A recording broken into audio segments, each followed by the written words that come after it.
Tell us about the beautiful design that you've got. So it's a Mason and Wales architect's design, obviously based originally on having to work functionally, but we've made sure that the form of the building is attractive and fits the environment. If you look at the front of the building, it's jagged panels, and obviously those jagged panels are reminiscent of the jagged Remarkables mountain. And tell us now about the start and finish of the building. Well, we have now got resource consent, which is great news, but we are now progressing, working with various parties in terms of funding and construction, and so we expect to get through that process in 2017.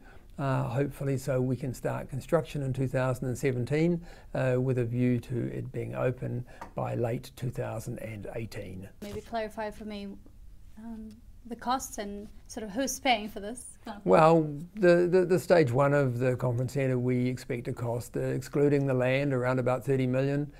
Stage two is probably about another 10 million.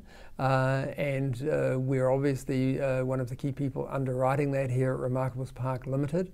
But we are fairly confident that we'll get contributions from other parties who are interested to provide services, hotels, and as we say, we are keen to try and persuade the government that that is a worthy facility for them to make a contribution to. What's this convention centre going to bring to Queenstown? We don't have a large-scale conference facility here. We know that whenever people hold conferences here, that they usually get at least a 50% increased turnout from anywhere else.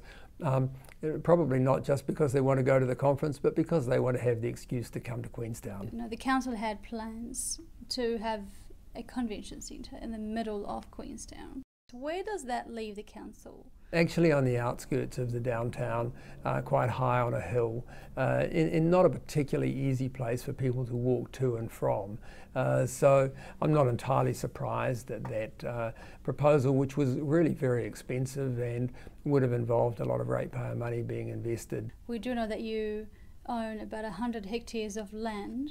And I believe this project is part of the 100 hectares of land? This project is part of the Remarkables Park zone development. Now the question is, are you considering using the rest or part of the remaining land space for residential space, given the fact that we're in such high need? So there's room here for town centre, hotels, sports and recreation, the new high school, other education facilities, existing low density housing that's already been put in here, more medium density housing, some of which has just started, more that's coming in, and a lot more high density residential as well. Fantastic. Well, looking forward to actually going in person and having a look. Good. We look forward to taking you there.